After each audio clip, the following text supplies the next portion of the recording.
ಕ್ಷಣಕ್ಕೂ ಕೂಡ ಆತಂಕದ ವಾತಾವರಣ ಜಮ್ಮುವಿನಲ್ಲಿ ಮನೆ ಮಾಡ್ತಾ ಇದೆ.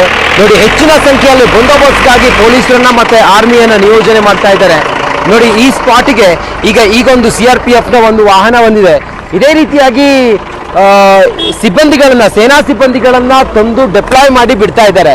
ಆ ಮೂಲಕ ಹೆಚ್ಚಿನ ಸಂಖ್ಯೆಯಲ್ಲಿ ಸೇನಾ ಸಿಬ್ಬಂದಿ ಈಗ ಮೊಕ್ಕಾಂ ಹೂಡಿದ್ದಾರೆ. ನೋಡಿ, ಎಲ್ಲ ಸರ್ಕಲ್ಗಳಲ್ಲೂ ಕೂಡ ಈಗ ಸೇನಾ ಸಿಬ್ಬಂದಿಯನ್ನ ಹೆಚ್ಚಿನ ಸಂಖ್ಯೆಯಲ್ಲಿ ನಿಯೋಜನೆ ಮಾಡಲಾಗಿದೆ. ನೋಡಿ, ಇಲ್ಲೆಲ್ಲ ಟೆಂಟ್ಗಳನ್ನು ಹಾಕಿ ಅಥವಾ ಪೊಲೀಸ್ ಅಥವಾ ಆರ್ಮಿ ಕ್ಯಾಂಪ್ಗಳಲ್ಲಿ ಈಗ ವಿಶೇಷವಾದಂಥ ಪೊಲೀಸ್ ವ್ಯವಸ್ಥೆಯನ್ನ ಮಾಡಲಾಗಿದೆ. ಆ ಮೂಲಕ ಎಲ್ಲ ರೀತಿಯಲ್ಲೂ ಕೂಡ ಅಂಡರ್ ಕಂಟ್ರೋಲ್ಗೆ ಸೇನಾ ಸಿಬ್ಬಂದಿ ಈಗ ಸಂಪೂರ್ಣವಾಗಿ ತಂದಿದ್ದಾರೆ. ಆ ಮೂಲಕ ಎಲ್ಲವನ್ನು ಕೂಡ ಬಹಳ ವ್ಯವಸ್ಥಿತವಾಗಿ ನಿಭಾಯಿಸ್ತಾ ಇದ್ದಾರೆ. ಆ ಭಯೋತ್ಪಾದಕರಿದ್ದಾರಲ್ಲ, ಎಲ್ಲಿಂದಲೂ ಕೂಡ ತಪ್ಪಿಸಿಕೊಂಡು ಹೋಗಬಾರ್ದು ಅನ್ನೋ ಕಾರಣಕ್ಕೋಸ್ಕರ ಎಲ್ಲ ಕಡೆಗಳಲ್ಲೂ ಕೂಡ ನಾಕಾಬಂದಿಯನ್ನ ಹಾಕಿದ್ದಾರೆ. ಪೊಲೀಸರು ಮತ್ತೆ ಸೇನಾ ಸಿಬ್ಬಂದಿ ಶಸ್ತ್ರ ಸಜ್ಜಿತರಾಗಿ ಎಲ್ಲ ಕಡೆಗಳಲ್ಲೂ ಕೂಡ ಕಾಯ್ತಾ ಇದ್ದಾರೆ.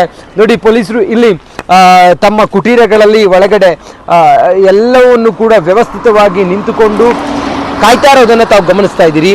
ಯಾರಿಗೂ ಕೂಡ ಒಳ ಹೋಗೋದಕ್ಕೂ ಕೂಡ ಅವಕಾಶ ಇಲ್ಲ, ಹೊರಗಡೆ ಬರೋದಕ್ಕೂ ಕೂಡ ಅವಕಾಶ ಇಲ್ಲ. ಅಂಥ ಪರಿಸ್ಥಿತಿ ಈಗ ಇಲ್ಲಿನ ಚಿತ್ರಣ ಕಂಡು ಬರ್ತಾ ಇದೆ. ಸದ್ಯಕ್ಕೆ ರಿಪಬ್ಲಿಕ್ ಕನ್ನಡ ಸ್ಪಾಟ್ನಲ್ಲಿದ್ದು ಸಂಪೂರ್ಣವಾದಂಥ ಚಿತ್ರಣವನ್ನು ಜನರಿಗೆ ತೆರೆದಿಡುವಂಥ ಪ್ರಯತ್ನವನ್ನು ಮಾಡ್ತಾ ಇದ್ದೀವಿ. ನೋಡಿ, ಜಮ್ಮುವಿನಲ್ಲಿ ಆದಂಥ ಈ ಅಟ್ಯಾಕ್ ಇದೆಯಲ್ಲ, ಸಂಪೂರ್ಣವಾಗಿ ಇಲ್ಲಿನ ವ್ಯವಸ್ಥೆಯನ್ನು, ಅದರಲ್ಲೂ ಕೂಡ ಎಲ್ಲ ಒಂದಿಷ್ಟು ಸೂಕ್ಷ್ಮ ಪ್ರದೇಶಗಳಲ್ಲಿ ಕಟ್ಟುನಿಟ್ಟಿನ ಕ್ರಮಗಳನ್ನು ತೆಗೆದುಕೊಳ್ಳೋದ್ರ ಜೊತೆಗೆ ಹೆಚ್ಚಿನ ಸೇನಾ ಸಿಬ್ಬಂದಿಯನ್ನು ನಿಯೋಜನೆ ಮಾಡೋದ್ರ ಜೊತೆಗೆ ಈ ಒಂದು ಭಯೋತ್ಪಾದಕ ಕೃತ್ಯದಲ್ಲಿ ಭಾಗಿಯಾದಂಥ ಸಂಘಟನೆ ಮತ್ತು ಯಾರ್ಯಾರು ಇದರಲ್ಲಿ ಇದ್ದಾರೆ ಅವರನ್ನು ಹೆಡೆಮುರಿ ಕೊಟ್ಟೋದಕ್ಕೆ ಬೇಕಾದಂಥ ಎಲ್ಲ ತಯಾರಿಗಳನ್ನು ಕೂಡ ಮಾಡ್ತಾ ಇದೆ. ಮತ್ತೊಂದು ಕಡೆಯಲ್ಲಿ ಆಂಬ್ಯುಲೆನ್ಸ್ಗಳ ಓಡಾಟ ಮತ್ತು ಯಾರು ಗಾಯಾಳುಗಳಿದ್ದಾರೆ ಅವ್ರನ್ನ ಬೇರೆ ಕಡೆಗೆ ಶಿಫ್ಟ್ ಮಾಡೋದು, ಇದೆಲ್ಲವೂ ಕೂಡ ನಿರಂತರವಾಗಿ ನಡೀತಾ ಇದೆ. ಸದ್ಯಕ್ಕೆ ಲೋಕಲ್ ಬಿಟ್ಟರೆ ಬೇರೆ ಯಾರಿಗೂ ಕೂಡ ಒಳಗಡೆ ಹಾಗೆಲ್ಲ ಹೋಗೋದಕ್ಕೆ ಅವಕಾಶ ಇಲ್ಲ. ಆ ಮೂಲಕ ಒಂದು ರೀತಿಯಲ್ಲಿ ಕಟ್ಟುನಿಟ್ಟಿನ ಕ್ರಮಕ್ಕೆ ಇಲ್ಲಿನ ಸೇನಾ ಸಿಬ್ಬಂದಿ ಮುಂದಾಗ್ತಾ ಇದ್ದಾರೆ. ಟ್ರಕ್ಗಳ ಮೂಲಕ ಹೆಚ್ಚಿನ ಸಂಖ್ಯೆಯಲ್ಲಿ ಪೊಲೀಸರನ್ನ ನಿಯೋಜನೆ ಮಾಡ್ತಿರೋದನ್ನ, ಹೆಚ್ಚಿನ ಸಂಖ್ಯೆಯ ಆರ್ಮಿ ಸಿಬ್ಬಂದಿಯನ್ನು ನಿಯೋಜನೆ ಮಾಡ್ತಿರೋದನ್ನ ನಾವು ಗಮನಿಸ್ತಾ ಇದ್ದೀವಿ. ಕ್ಷಣಕ್ಕೂ ಕೂಡ ಪರಿಸ್ಥಿತಿಯನ್ನು ಕಂಟ್ರೋಲ್ಗೆ ತೆಗೆದುಕೊಂಡು ಬಂದು ಆ ಮೂಲಕ ಎಲ್ಲವನ್ನು ಕೂಡ ಈಗ ತಮ್ಮ ಸುಪರ್ದಿಗೆ ತೆಗೆದುಕೊಳ್ತಾ ಇದ್ದಾರೆ ಸೇನಾ ಸಿಬ್ಬಂದಿ.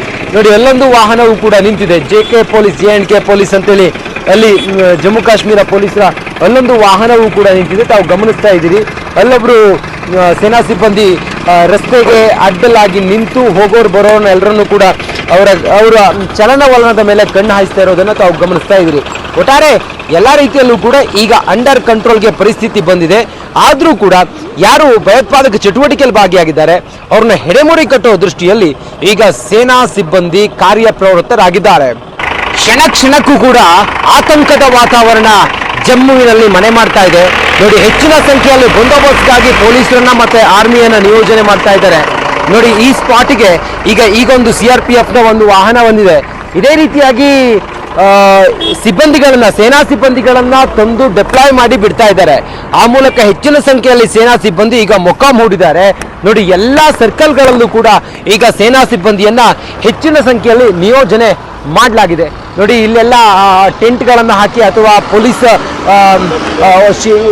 ಅಥವಾ ಆರ್ಮಿ ಕ್ಯಾಂಪ್ಗಳಲ್ಲಿ ಈಗ ವಿಶೇಷವಾದಂಥ ಪೊಲೀಸ್ ವ್ಯವಸ್ಥೆಯನ್ನ ಮಾಡಲಾಗಿದೆ.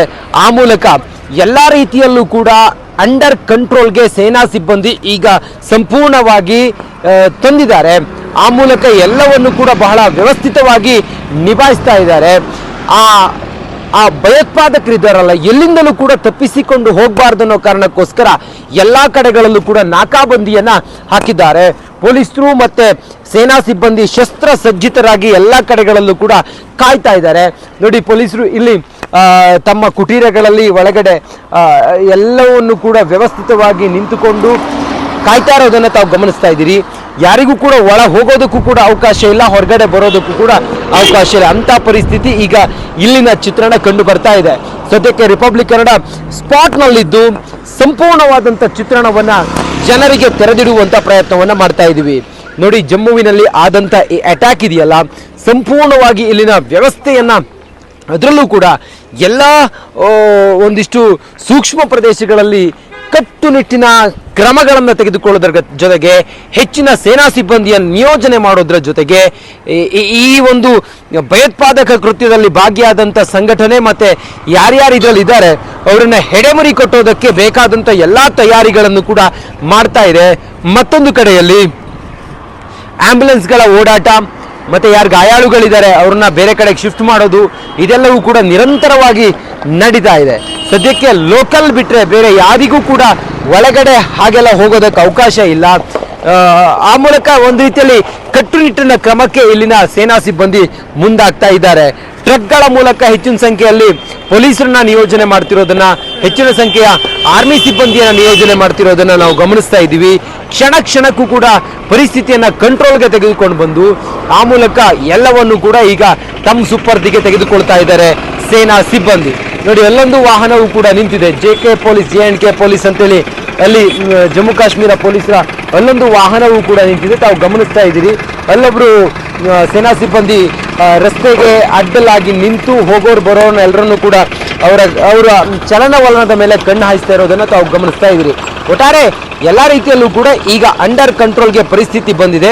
ಆದರೂ ಕೂಡ ಯಾರು ಭಯೋತ್ಪಾದಕ ಚಟುವಟಿಕೆಯಲ್ಲಿ ಭಾಗಿಯಾಗಿದ್ದಾರೆ ಅವ್ರನ್ನ ಹೆಡೆಮುರಿ ಕಟ್ಟುವ ದೃಷ್ಟಿಯಲ್ಲಿ ಈಗ ಸೇನಾ ಸಿಬ್ಬಂದಿ ಕಾರ್ಯಪ್ರವೃತ್ತರಾಗಿದ್ದಾರೆ. ಕ್ಷಣ ಕ್ಷಣಕ್ಕೂ ಕೂಡ ಆತಂಕದ ವಾತಾವರಣ ಜಮ್ಮುವಿನಲ್ಲಿ ಮನೆ ಮಾಡ್ತಾ ಇದೆ. ನೋಡಿ, ಹೆಚ್ಚಿನ ಸಂಖ್ಯೆಯಲ್ಲಿ ಬಂದೋಬಸ್ತ್ಗಾಗಿ ಪೊಲೀಸರನ್ನ ಮತ್ತೆ ಆರ್ಮಿಯನ್ನ ನಿಯೋಜನೆ ಮಾಡ್ತಾ ಇದ್ದಾರೆ. ನೋಡಿ, ಈ ಸ್ಪಾಟಿಗೆ ಈಗೊಂದು CRPFನ ಒಂದು ವಾಹನ ಬಂದಿದೆ. ಇದೇ ರೀತಿಯಾಗಿ ಸಿಬ್ಬಂದಿಗಳನ್ನ, ಸೇನಾ ಸಿಬ್ಬಂದಿಗಳನ್ನ ತಂದು ಡೆಪ್ಲಾಯ್ ಮಾಡಿ ಬಿಡ್ತಾ ಇದ್ದಾರೆ. ಆ ಮೂಲಕ ಹೆಚ್ಚಿನ ಸಂಖ್ಯೆಯಲ್ಲಿ ಸೇನಾ ಸಿಬ್ಬಂದಿ ಈಗ ಮೊಕ್ಕಾಂ ಹೂಡಿದ್ದಾರೆ. ನೋಡಿ, ಎಲ್ಲ ಸರ್ಕಲ್ಗಳಲ್ಲೂ ಕೂಡ ಈಗ ಸೇನಾ ಸಿಬ್ಬಂದಿಯನ್ನ ಹೆಚ್ಚಿನ ಸಂಖ್ಯೆಯಲ್ಲಿ ನಿಯೋಜನೆ ಮಾಡಲಾಗಿದೆ. ನೋಡಿ, ಇಲ್ಲೆಲ್ಲ ಟೆಂಟ್ಗಳನ್ನು ಹಾಕಿ ಅಥವಾ ಪೊಲೀಸ್ ಅಥವಾ ಆರ್ಮಿ ಕ್ಯಾಂಪ್ಗಳಲ್ಲಿ ಈಗ ವಿಶೇಷವಾದಂಥ ಪೊಲೀಸ್ ವ್ಯವಸ್ಥೆಯನ್ನ ಮಾಡಲಾಗಿದೆ. ಆ ಮೂಲಕ ಎಲ್ಲ ರೀತಿಯಲ್ಲೂ ಕೂಡ ಅಂಡರ್ ಕಂಟ್ರೋಲ್ಗೆ ಸೇನಾ ಸಿಬ್ಬಂದಿ ಈಗ ಸಂಪೂರ್ಣವಾಗಿ ತಂದಿದ್ದಾರೆ. ಆ ಮೂಲಕ ಎಲ್ಲವನ್ನು ಕೂಡ ಬಹಳ ವ್ಯವಸ್ಥಿತವಾಗಿ ನಿಭಾಯಿಸ್ತಾ ಇದ್ದಾರೆ. ಆ ಭಯೋತ್ಪಾದಕರಿದ್ದಾರಲ್ಲ, ಎಲ್ಲಿಂದಲೂ ಕೂಡ ತಪ್ಪಿಸಿಕೊಂಡು ಹೋಗಬಾರ್ದು ಅನ್ನೋ ಕಾರಣಕ್ಕೋಸ್ಕರ ಎಲ್ಲ ಕಡೆಗಳಲ್ಲೂ ಕೂಡ ನಾಕಾಬಂದಿಯನ್ನ ಹಾಕಿದ್ದಾರೆ. ಪೊಲೀಸರು ಮತ್ತೆ ಸೇನಾ ಸಿಬ್ಬಂದಿ ಶಸ್ತ್ರ ಸಜ್ಜಿತರಾಗಿ ಎಲ್ಲ ಕಡೆಗಳಲ್ಲೂ ಕೂಡ ಕಾಯ್ತಾ ಇದ್ದಾರೆ. ನೋಡಿ, ಪೊಲೀಸರು ಇಲ್ಲಿ ತಮ್ಮ ಕುಟೀರಗಳಲ್ಲಿ ಒಳಗಡೆ ಎಲ್ಲವನ್ನು ಕೂಡ ವ್ಯವಸ್ಥಿತವಾಗಿ ನಿಂತುಕೊಂಡು ಕಾಯ್ತಾ ಇರೋದನ್ನು ತಾವು ಗಮನಿಸ್ತಾ ಇದ್ದೀರಿ. ಯಾರಿಗೂ ಕೂಡ ಒಳ ಹೋಗೋದಕ್ಕೂ ಕೂಡ ಅವಕಾಶ ಇಲ್ಲ, ಹೊರಗಡೆ ಬರೋದಕ್ಕೂ ಕೂಡ ಅವಕಾಶ ಇಲ್ಲ. ಅಂಥ ಪರಿಸ್ಥಿತಿ ಈಗ ಇಲ್ಲಿನ ಚಿತ್ರಣ ಕಂಡು ಬರ್ತಾ ಇದೆ. ಸದ್ಯಕ್ಕೆ ರಿಪಬ್ಲಿಕ್ ಕನ್ನಡ ಸ್ಪಾಟ್ನಲ್ಲಿದ್ದು ಸಂಪೂರ್ಣವಾದಂಥ ಚಿತ್ರಣವನ್ನು ಜನರಿಗೆ ತೆರೆದಿಡುವಂಥ ಪ್ರಯತ್ನವನ್ನು ಮಾಡ್ತಾ ಇದ್ದೀವಿ. ನೋಡಿ, ಜಮ್ಮುವಿನಲ್ಲಿ ಆದಂಥ ಈ ಅಟ್ಯಾಕ್ ಇದೆಯಲ್ಲ, ಸಂಪೂರ್ಣವಾಗಿ ಇಲ್ಲಿನ ವ್ಯವಸ್ಥೆಯನ್ನು, ಅದರಲ್ಲೂ ಕೂಡ ಎಲ್ಲ ಒಂದಿಷ್ಟು ಸೂಕ್ಷ್ಮ ಪ್ರದೇಶಗಳಲ್ಲಿ ಕಟ್ಟುನಿಟ್ಟಿನ ಕ್ರಮಗಳನ್ನು ತೆಗೆದುಕೊಳ್ಳೋದ್ರ ಜೊತೆಗೆ ಹೆಚ್ಚಿನ ಸೇನಾ ಸಿಬ್ಬಂದಿಯ ನಿಯೋಜನೆ ಮಾಡೋದ್ರ ಜೊತೆಗೆ ಈ ಒಂದು ಭಯೋತ್ಪಾದಕ ಕೃತ್ಯದಲ್ಲಿ ಭಾಗಿಯಾದಂಥ ಸಂಘಟನೆ ಮತ್ತೆ ಯಾರ್ಯಾರು ಇದರಲ್ಲಿ ಇದ್ದಾರೆ ಅವರನ್ನ ಹೆಡೆಮುರಿ ಕಟ್ಟೋದಕ್ಕೆ ಬೇಕಾದಂಥ ಎಲ್ಲ ತಯಾರಿಗಳನ್ನು ಕೂಡ ಮಾಡ್ತಾ ಇದೆ.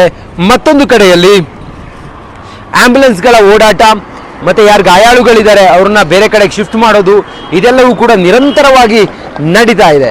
ಸದ್ಯಕ್ಕೆ ಲೋಕಲ್ ಬಿಟ್ಟರೆ ಬೇರೆ ಯಾರಿಗೂ ಕೂಡ ಒಳಗಡೆ ಹಾಗೆಲ್ಲ ಹೋಗೋದಕ್ಕೆ ಅವಕಾಶ ಇಲ್ಲ. ಆ ಮೂಲಕ ಒಂದು ರೀತಿಯಲ್ಲಿ ಕಟ್ಟುನಿಟ್ಟಿನ ಕ್ರಮಕ್ಕೆ ಇಲ್ಲಿನ ಸೇನಾ ಸಿಬ್ಬಂದಿ ಮುಂದಾಗ್ತಾ ಇದ್ದಾರೆ. ಟ್ರಕ್ಗಳ ಮೂಲಕ ಹೆಚ್ಚಿನ ಸಂಖ್ಯೆಯಲ್ಲಿ ಪೊಲೀಸರನ್ನ ನಿಯೋಜನೆ ಮಾಡ್ತಿರೋದನ್ನ, ಹೆಚ್ಚಿನ ಸಂಖ್ಯೆಯ ಆರ್ಮಿ ಸಿಬ್ಬಂದಿಯನ್ನ ನಿಯೋಜನೆ ಮಾಡ್ತಿರೋದನ್ನ ನಾವು ಗಮನಿಸ್ತಾ ಇದ್ದೀವಿ. ಕ್ಷಣ ಕ್ಷಣಕ್ಕೂ ಕೂಡ ಪರಿಸ್ಥಿತಿಯನ್ನ ಕಂಟ್ರೋಲ್ಗೆ ತೆಗೆದುಕೊಂಡು ಬಂದು ಆ ಮೂಲಕ ಎಲ್ಲವನ್ನು ಕೂಡ ಈಗ ತಮ್ಮ ಸುಪರ್ದಿಗೆ ತೆಗೆದುಕೊಳ್ತಾ ಇದ್ದಾರೆ ಸೇನಾ ಸಿಬ್ಬಂದಿ. ನೋಡಿ, ಅಲ್ಲೊಂದು ವಾಹನವೂ ಕೂಡ ನಿಂತಿದೆ, JK ಪೊಲೀಸ್, JNK ಪೊಲೀಸ್ ಅಂತೇಳಿ ಅಲ್ಲಿ ಜಮ್ಮು ಕಾಶ್ಮೀರ ಪೊಲೀಸರ ಅಲ್ಲೊಂದು ವಾಹನವೂ ಕೂಡ ನಿಂತಿದೆ, ತಾವು ಗಮನಿಸ್ತಾ ಇದ್ದೀರಿ. ಅಲ್ಲೊಬ್ರು ಸೇನಾ ಸಿಬ್ಬಂದಿ ರಸ್ತೆಗೆ ಅಡ್ಡಲಾಗಿ ನಿಂತು ಹೋಗೋರು ಬರೋರನ್ನ ಎಲ್ಲರನ್ನೂ ಕೂಡ ಅವರ ಚಲನವಲನದ ಮೇಲೆ ಕಣ್ಣು ಹಾಯಿಸ್ತಾ ಇರೋದನ್ನು ತಾವು ಗಮನಿಸ್ತಾ ಇದ್ದೀರಿ. ಒಟ್ಟಾರೆ ಎಲ್ಲ ರೀತಿಯಲ್ಲೂ ಕೂಡ ಈಗ ಅಂಡರ್ ಕಂಟ್ರೋಲ್ಗೆ ಪರಿಸ್ಥಿತಿ ಬಂದಿದೆ. ಆದರೂ ಕೂಡ ಯಾರು ಭಯೋತ್ಪಾದಕ ಚಟುವಟಿಕೆಯಲ್ಲಿ ಭಾಗಿಯಾಗಿದ್ದಾರೆ ಅವ್ರನ್ನ ಹೆಡೆಮುರಿ ಕಟ್ಟುವ ದೃಷ್ಟಿಯಲ್ಲಿ ಈಗ ಸೇನಾ ಸಿಬ್ಬಂದಿ ಕಾರ್ಯಪ್ರವೃತ್ತರಾಗಿದ್ದಾರೆ.